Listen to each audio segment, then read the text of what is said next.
Bonjour à toutes et à tous, j'espère que vous allez bien. Je suis heureuse de vous retrouver aujourd'hui sur Histoire de vie, le podcast produit par RBK Media.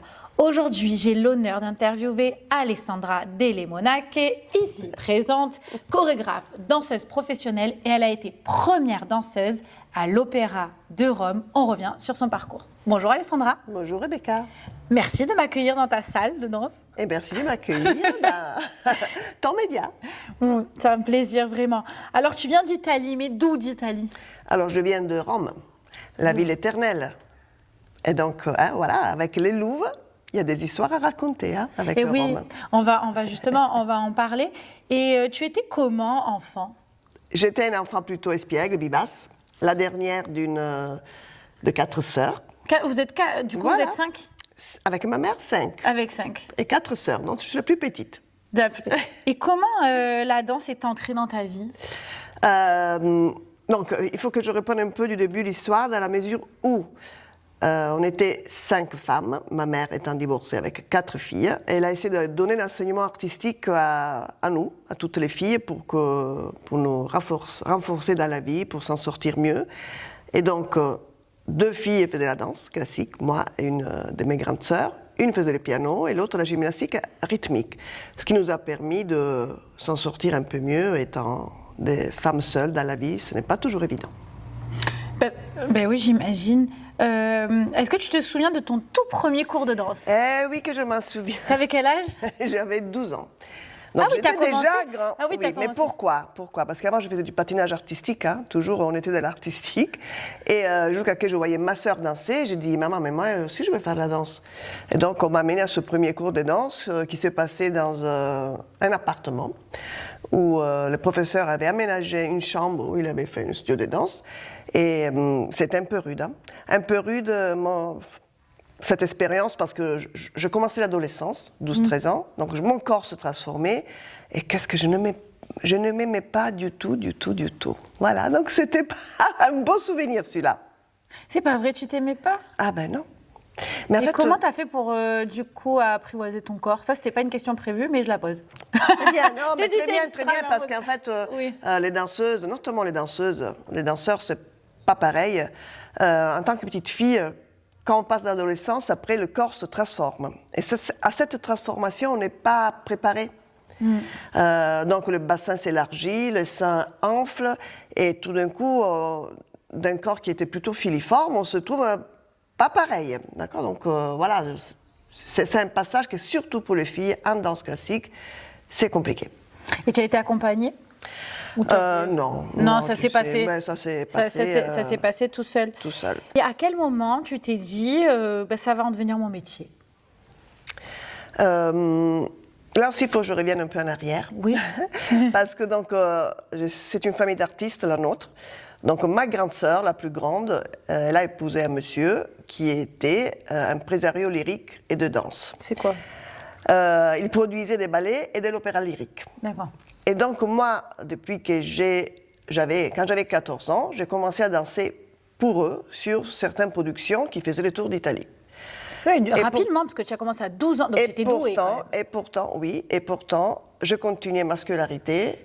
Je faisais le lycée et en même temps, j'allais à l'école des danses, qui était l'Académie nationale des danses de Rome, qui est une école professionnelle qui forme professionnellement les élèves. Et de temps en temps, je prenais part à ces spectacles, bien sûr avec des rôles mineurs. Mais c'est là que j'ai pris goût aux planches de la scène, aux odeurs de la scène, aux parfums de coulisses et à cette transmission entre l'artiste et le public. Donc ça a commencé à 14 ans, l'idée que peut-être ça pouvait être ma vie. Et du coup, donc là, à partir de là, tu as continué tes études. Tu étais quand même dans un sport-études ou ça se passait comment? Alors oui, parce que j'avais le cours de danse à 8h du matin. Ah oui, d'accord. Alors ça fait partie de ce style de vie où il faut quand même être très cadré. On ne se couche pas trop tard, on mange quand il faut manger.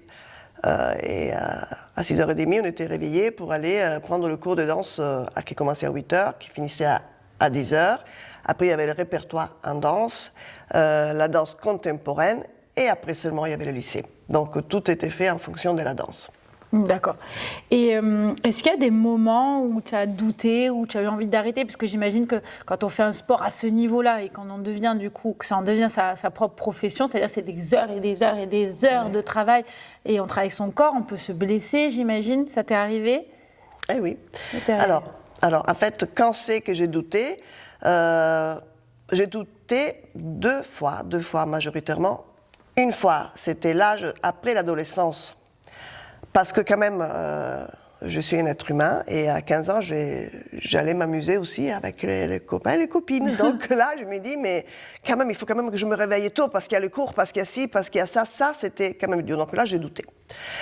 Après, et ça, c'est après, quand je suis devenu vraiment professionnel, que j'ai intégré le théâtre de l'Opéra de Rome, qui, à cause d'une blessure très importante, en fait, je dis, qu'est-ce que je vais faire, quoi? Est-ce que je vais répondre? Tu t'es blessé où? Alors moi, j'ai eu une distorsion du genou, très grave, et donc j'ai eu un problème des ligaments croisés. En dansant, tu t'es fait ça?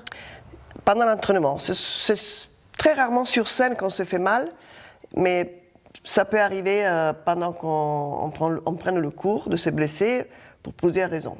Plusieurs raisons, ça peut être aussi la fatigue que j'évoquais tout à l'heure. Et donc, voilà. Donc ça a été un moment charnière parce que quand je me rappelle, j'étais par terre et qu'on m'a amené aux urgences avec un genou qui était enflé comme ça et que tu ne sais pas ce que tu dois faire et que seulement après, tu commences à comprendre que ça va être vraiment dur, eh bien, on se pose des questions parce qu'il faut 1 an. 1 an. Et donc, comment tu as fait pour passer cette épreuve? Est-ce que tu t'en rappelles? Très bien, parce que c'est la raison pour laquelle je suis venue à Marseille. D'accord. Ah ouais, voilà.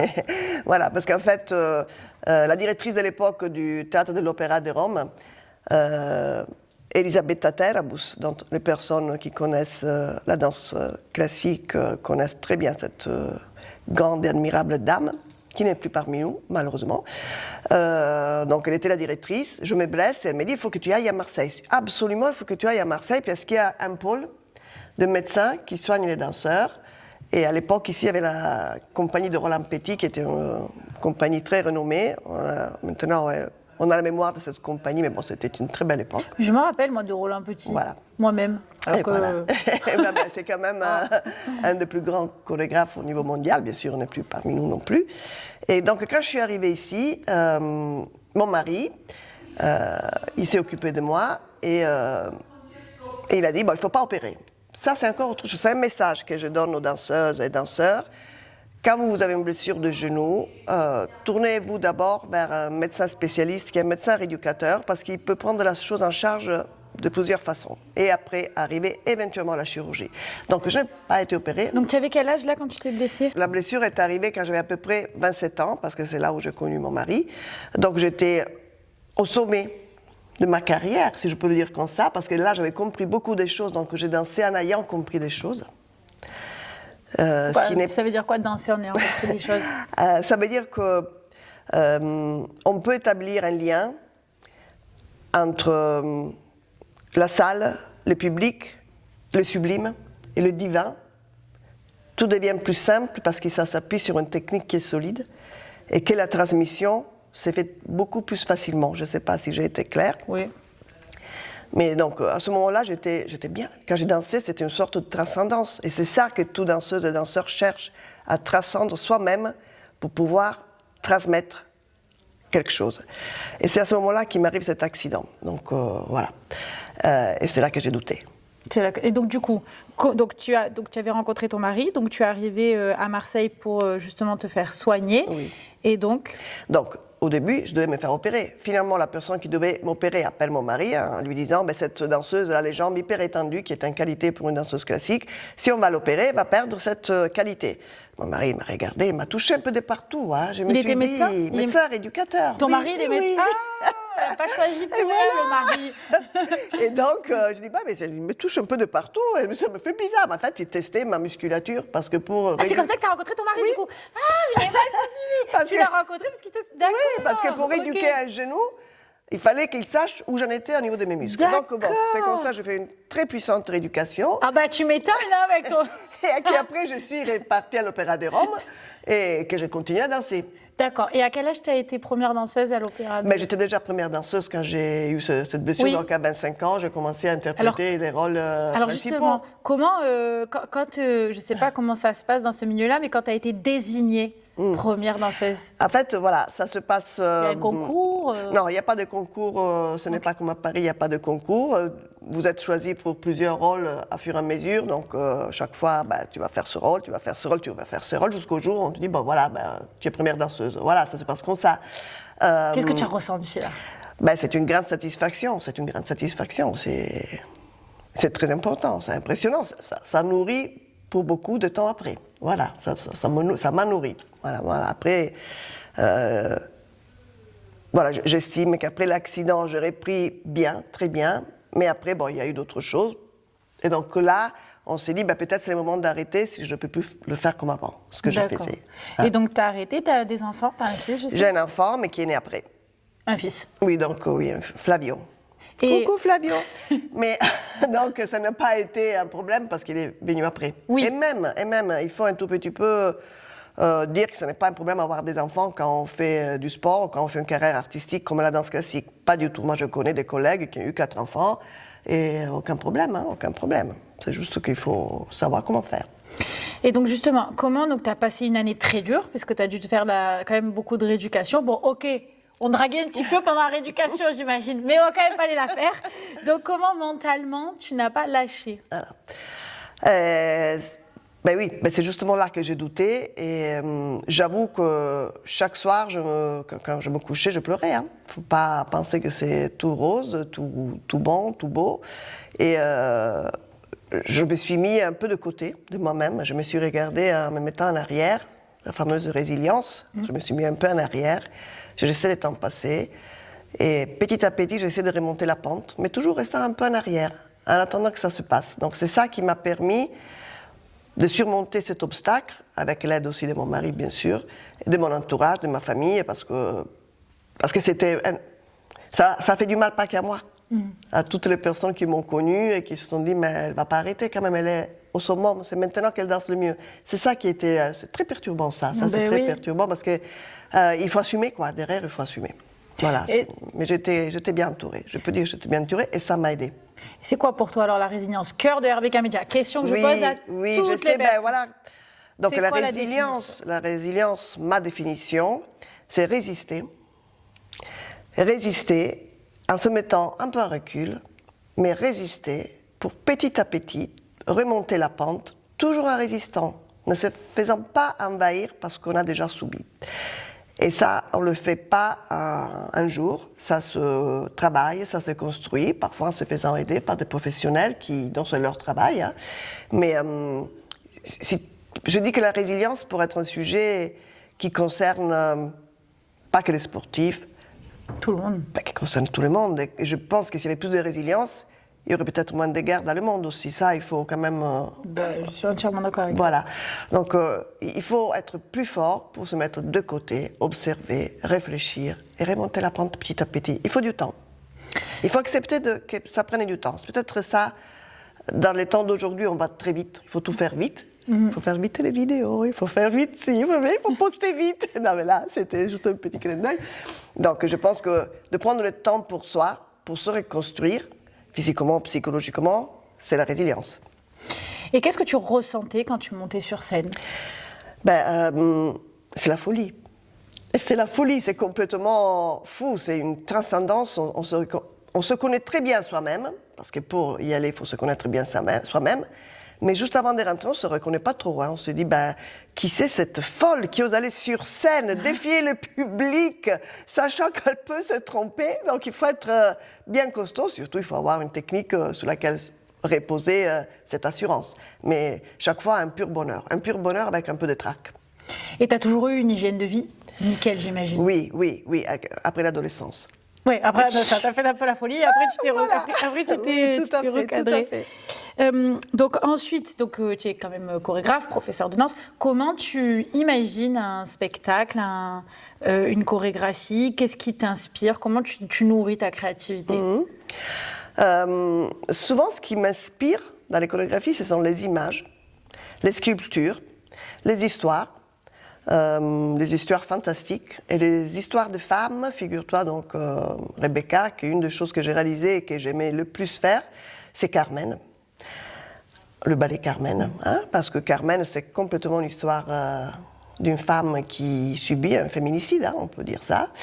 Et une autre histoire que j'ai transposée sur scène prend source d'une peintre.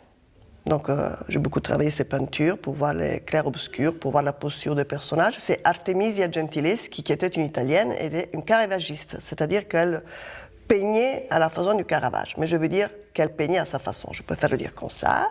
Et c'était une femme qui, donc à son époque, était admise dans les ateliers masculins. Elle était tombée amoureuse de son maestro, si on peut dire. Et c'est là que l'histoire se complique. Donc j'ai voulu faire aussi un ballet en l'honneur de cette femme qui était émancipée pour son époque et qui a osé faire en défiant les costumes et les mœurs de l'époque. Donc voilà, je me base beaucoup sur l'image, sur les sculptures, sur les postures, sur les courbes, sur ce qu'une sculpture pourrait donner un mouvement. Ça me plaît beaucoup de travailler dans ce sens-là. Et du coup, tu mets combien de temps à peu près pour écrire un spectacle? Parce que du coup, tu écris un spectacle, mais il faut écrire toutes les danses, il faut imaginer même tous les artistes c'est toi qui les choisis. Comment ça se passe? Là, on rentre plus un peu dans la technique, mais c'est quelque chose qu'on ne connaît pas, commun des mortels. Donc, je suis obligée de te poser des questions. Bien sûr. Je veux parler de Carmen, par exemple. En fait, d'abord, il faut relire l'histoire plusieurs fois de Prosper Mérimée, même si c'est ancienne, c'est quand même actuel dans la façon dont les choses se sont passées. Et après, petit à petit, en réalisant plusieurs fois cette histoire, les personnages vont se chevaucher et je les vois en transparence par rapport au personnage qui est décrit. Et là, je vais m'imaginer danseurs et danseuses qui peuvent interpréter ce rôle. Ça, c'est une chose. L'autre chose, c'est que je vais écrire. Je vais écrire le déroulé en écoutant la musique et en prenant, en la comptant, je vais la compter. Par exemple, à 8 ans, 1, 2, 3, 4, 5, 6, 7, 8, ainsi de suite. Je compte combien de 8 il y a dans une danse, par exemple.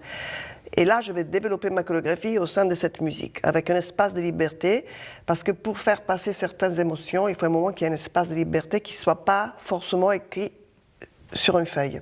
Et c'est cette feuille blanche ouverte qui, après, c'est ça qui parle plus à ceux qui interprètent, parce que je leur laisse aussi l'espace de ressentir ce qu'eux ressentent, et à moi en tant que chorégraphe, parce que je prends mon espace et je sors de l'écriture. Ça paraît un contresens, mais pour moi c'est très parlant. J'espère avoir été claire. Oui, mais du coup tu mets combien de temps? Enfin, oui, c'est vrai, ça j'ai répondu. Parce que du coup, pas répondu. Non, je vais très rapidement. Moi je suis quelqu'un qui, dès que j'écoute la musique, je commence à voir tout. Donc si sur un ballet qui peut durer une demi-heure ou à 1 heure, je peux mettre, pour l'imaginer, un mois. Pour l'imaginer seulement. Et après, tu définis la date du spectacle. Et après, pour le répéter. Je suis assez rapide dans mon travail. Je sais où je dois aller. Et je fais tout le temps des vidéos de ce que j'ai fait. Je vais réajuster le geste pour que ça soit le plus juste, le plus beau, mais pas le plus beau de façon... Qu'on l'entend, le canon de beauté gréco-romaine, c'est pas ça. La beauté, pour moi, c'est le sublime dont je parlais tout à l'heure. C'est ce contact, cette transparence que les danseurs, l'interprète a, et qui, à travers cette transparence, on va raconter des histoires. C'est ça la beauté. C'est cette quête de cette beauté que je cherche dans la danse. Le geste juste. Et justement, comment tu manages les danseurs pour arriver à qui produisent ce que tu imagines? Parce qu'il faut quand même beaucoup discuter avec eux, j'imagine. Je suis assez sévère. D'accord. Du coup, je ne viens pas le vendredi matin. Si, tu peux venir. Mais là, c'est un cours de danse, c'est pas pareil. Oui. Mais pour les répétitions, il faut que je sois très stricte, très directe. Je ne vais pas laisser beaucoup de place à la tchatch, si on peut dire ça ainsi, après. La tchatch viendra après. D'abord, on fait. Après, je regarde. Si ça va, allez, on peut parler maintenant. Qu'est-ce qu'on pourrait améliorer? Mais d'abord, il faut que je fasse. Je ne laisse pas beaucoup d'espace. Voilà. Donc je comprends très bien. Qu'est-ce que la danse t'a appris sur toi en tant que femme? C'est une question complexe, hein. Je ne sais pas comment vraiment y répondre, si ma réponse peut être satisfaisante. Ça m'a appris que je suis quelqu'un de résilient, ça m'a appris à être patiente, et je ne le suis pas de base, mais ça m'a appris à être patiente parce que pour avoir des résultats, il faut attendre, il faut avoir le temps de les voir. Ça m'a appris la relation à l'autre. Je ne sais pas si je suis vraiment parvenue à être quelqu'un d'empathique. Du fait de ma sévérité dans les répétitions, parfois je peux mettre les personnes en subjection, on dit comme ça. Mais toujours après, ils sont toujours venus me dire « mais non, mais finalement c'était mieux comme ça ». Donc, mais c'est vrai que ça m'a appris ça, que je peux être empathique tout en étant stricte. Donc, voilà. De toute façon, la danse classique, c'est quand même un peu... Enfin, c'est de la rigueur. Hein. C'est de la rigueur, voilà. Mais la rigueur, ce n'est pas forcément... Si, c'est sacrifice, mais ce n'est pas négatif. Non. C'est ça que je voudrais dire. Non, bien sûr. Est-ce qu'il y a un rôle qui t'a marqué, que tu as interprété, toi? Oui, bien sûr. C'est le rôle de Gisèle. Le ballet de Perrault Coralie, avec le premier acte écrit par Théophile Gautier. Bon, je vais un peu dans les détails, mais après, ça prendrait beaucoup de temps. Pourquoi j'ai aimé ce ballet? Parce que dans ce ballet, il y a tout. Donc, dans ce premier acte, il y a un morceau que toutes les premières danseuses étoiles voudraient interpréter parce qu'il y a la scène de la folie. Parce que Gisèle, elle se rend compte que le prince, elle pensait que ce n'était pas un prince, mais que finalement c'était un prince qui était promis déjà à une princesse. Donc déjà elle se pensa ne le sachant pas, et elle devient folle. C'est une fille qui avait déjà des faiblesses. Et donc, interpréter ce rôle d'une jeune fille qui sombre dans la folie, ce n'est pas évident parce qu'on peut tomber dans les clichés. Comment rendre ce rôle de folie le plus juste possible, le plus normal possible, sans aller dans les caricatures? Voilà. Ça peut sombrer très vite dans la caricature. Donc j'ai pu travailler ça avec des maîtres des ballets qui m'ont transmis la chose. Et moi, j'ai adoré faire ça. Ce premier acte avec cette folie, et la plus belle chose que mes collègues m'ont dit, plusieurs d'entre eux, ils sont venus me voir, parce que moi, il y a toujours quelqu'un qui vous donne la main pour vous remonter quand vous êtes morte, parce qu'elle meurt de cette folie, Gisèle, elle vous remonte. Elle dit, Alessandra, franchement, pour la première fois, j'ai vu Gisèle, la jeune fille, Gisèle. Enfin, ils étaient rentrés en empathie avec moi dans le rôle de la folie, parce que moi, je les voyais, qu'ils avaient presque la larme à l'œil, et ça m'a profondément émue. Et après, il y a le deuxième acte. Dans le deuxième acte, elle danse, il y a toute la partie dansée, un tutu blanc, etc. Mais je dirais que c'est ce premier acte qui m'a marqué, qui est fondateur pour beaucoup de danseuses. Alors, du coup, le fait d'être devenue maman, ça n'a pas impacté ta carrière? Non. Pas du tout. Quel conseil tu donnerais à une jeune fille qui rêve de devenir danseuse? Alors, professionnelle ou... Danseuse professionnelle. Professionnelle. Oui, c'est vrai, pardon, j'ai pas précisé. Donc déjà, le premier conseil que je donne, c'est ne laissez pas les études. Les études à côté de la danse.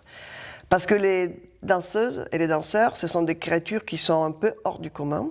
Je vais juste faire une petite parenthèse. Il y a eu un concours en février, un concours très connu qui s'appelle le concours de Lausanne. Et lors de ce concours a été une fille une dame qui s'appelle Sylvie Guillem, qui était une des plus grandes danseurs au monde. Je parle d'une pointure très haute, c'est extraordinaire. Elle a été invitée, elle est montée sur scène pour parler donc aux concurrents. Et elle a dit quelque chose que je partage, que nous partageons à beaucoup de gens. Vous êtes des personnes extraordinaires, mais votre carrière est courte. Je dis la même chose. Il faut être prêt à passer de l'autre côté et à faire autre chose. Il y a pas tout le monde peut devenir maître de ballet, pas tout le monde peut devenir chorégraphe, pas tout le monde peut devenir professeur de danse. Il faut trouver une voie, et cette voie, ça se prépare. C'est ça le conseil majeur que je donnerai aux filles, aux garçons qui veulent entreprendre une carrière professionnelle. C'est capital, c'est essentiel, parce que ce sont des personnes extraordinaires. Merci à Sylvie Guillem pour avoir redonné du sens à ce mot. Quel message tu aimerais transmettre aux personnes qui passent une période difficile, qui veulent abandonner? c'est difficile hein, d'abandonner. En fait, je me demande si c'est pas plus difficile d'abandonner que de tenir. Beau, très beau ce que tu viens de dire. On dit souvent que les danseuses étoiles ont les pieds explosés. Est-ce que c'est vrai? Alors oui, oui c'est vrai. Il y a l'allus valgus qui se présente, donc le pied se déforme, et aussi les ongles sont noirs, il y a beaucoup d'ampoules qui se forment, mais c'est surtout l'allus valgus qui pose problème après, parce que les pointes sont très serrées. Là, et donc elles vont déformer la première phalange, et donc voilà. Et donc tu fais comment? Ça c'est terrible. Il y a des protections, des trucs, enfin je sais pas. Oui, non, parce qu'apparemment on mettait des steaks. Non, il n'y en a pas. Il y en a pas. Non. Il y en a qui font un petit trou de côté là au chausson, il faut sortir un peu l'oignon, mais bon, ça se fait pas beaucoup. On supporte de la douleur. Après, il y en a qui se font opérer, mais après avoir arrêté de danser, hein, parce que des fois c'est vraiment insupportable. D'accord. Alors tu as réalisé, on va terminer par ça, tu as réalisé la chorégraphie du film Manifeste des Louves, donc de l'association Les Louves qui s'occupe des victimes de violences et de viols. Comment tu t'es inspirée pour réaliser cette danse magnifique? Et je le rappelle, donc le film a été produit et réalisé par Jeanne Lambert, Clap Productions. Eh oui. Oui, c'est grâce à Jeanne qu'on s'est connus finalement, d'accord. Et donc, elle se souvenait qu'on avait fait déjà quelque chose ensemble sur le Songe Nuit d'été, où il y a une fille qui dansait sur la parole. Elle me dit, je voudrais faire la même chose pour l'association Les Louves. Donc, elle me parle de toi, elle me parle de l'association. J'ai dit, bon, très bien, donne-moi le texte. Et on a un peu travaillé aussi un peu sur le texte pour c'est ce que tu me dis. Pour le rendre plus logique, plus physiologique. Hein? Et après, j'ai contacté des danseurs, c'est Manoa Michelot, plus Héloïse Bourgeat et la petite Sophie.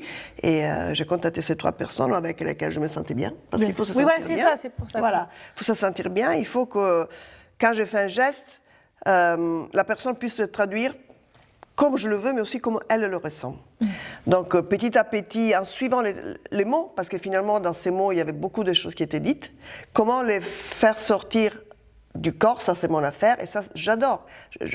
À un geste, à une parole, je vais surposer un geste, et si ça colle, je le garde.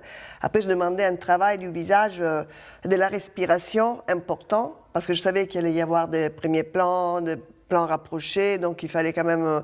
Et je savais qu'on n'allait pas danser dans une salle, mais qu'on était dehors, donc on ne savait pas trop où on allait se retrouver. Donc il fallait encore que ça soit plus physiologique encore. Je leur ai demandé de mettre des chaussures de danse qui s'appellent les snakers, qui sont un croisement entre les baskets et les chaussures de danse. Elles sont très souples. Donc je leur ai demandé de venir en répétition comme ça. Et vraiment de laisser parler leur cœur, leur pulsation à travers mes demandes. D'accord. Et donc j'ai vraiment suivi, j'essayais d'être le plus proche du texte, tout en laissant un espace très important à la respiration du visage et du buste. Ça, tout ce qu'on peut dire là et là, c'est vraiment, c'est mon fort ça je sais faire. Je sais faire parler les personnes avec leur corps. Et donc ça tombe bien, il y avait des mots. Voilà, et ça... Quand j'ai vu le résultat, tu le sais, Rebecca, ça m'a fait pleurer. Hein, on a tous pleuré. C'est une très très belle chose. En plus, quand ça a été projeté lors de la soirée, on a tous pleuré. Enfin, il y avait un silence, je ne sais pas si tu as remarqué. Oui, si.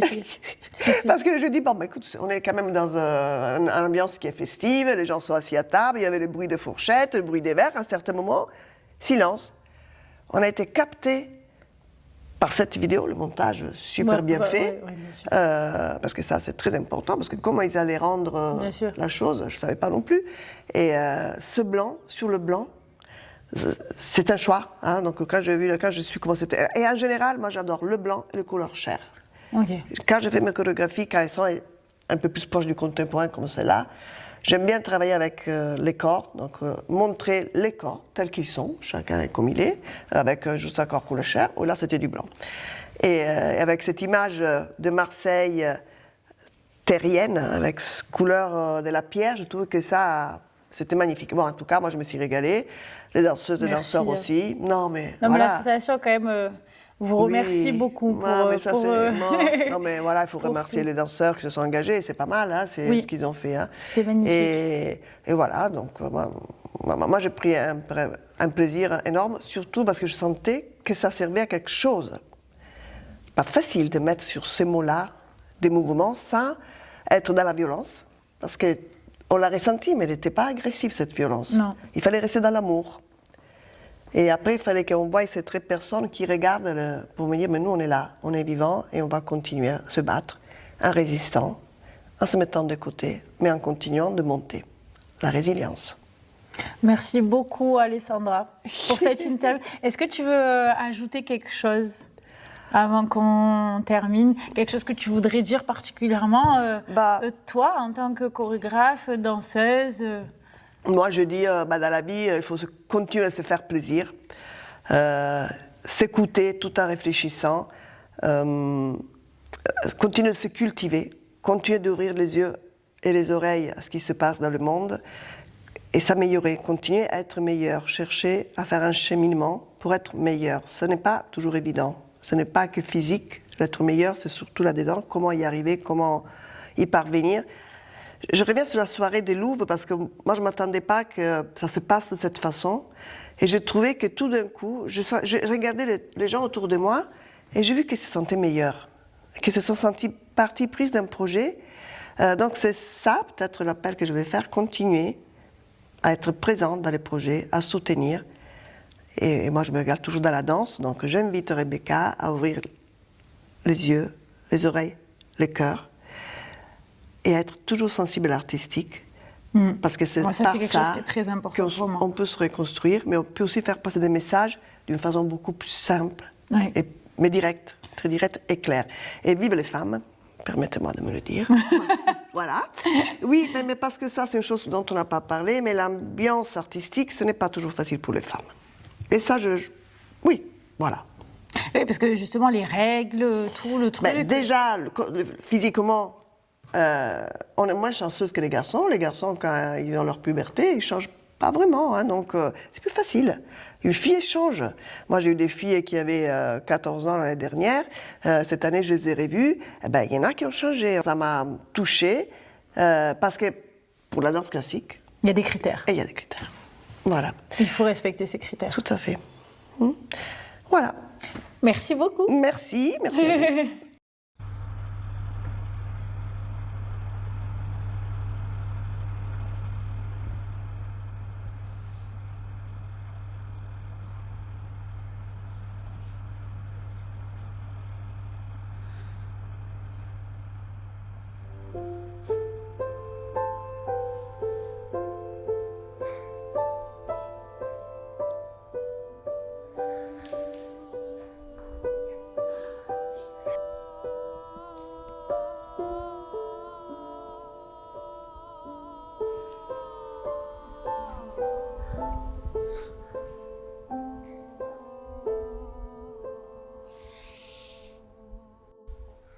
On ne naît pas femme, on le devient.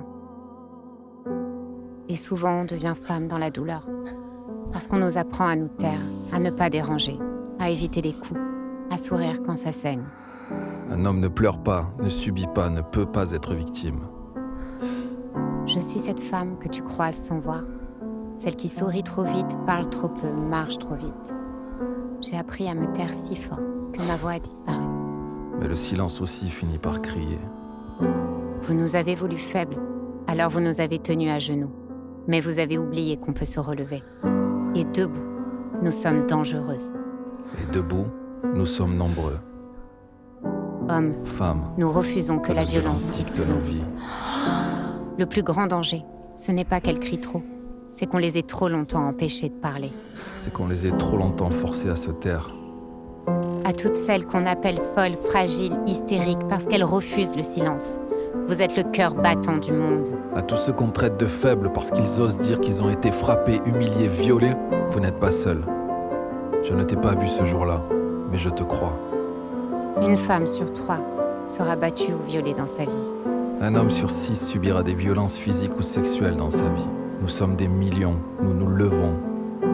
Et cette fois, on ne se taira plus. La femme est l'avenir de l'homme, disait le poète. Mais il oubliait de dire combien l'avenir souffre d'être toujours nié dans le présent. Peu importe leur genre.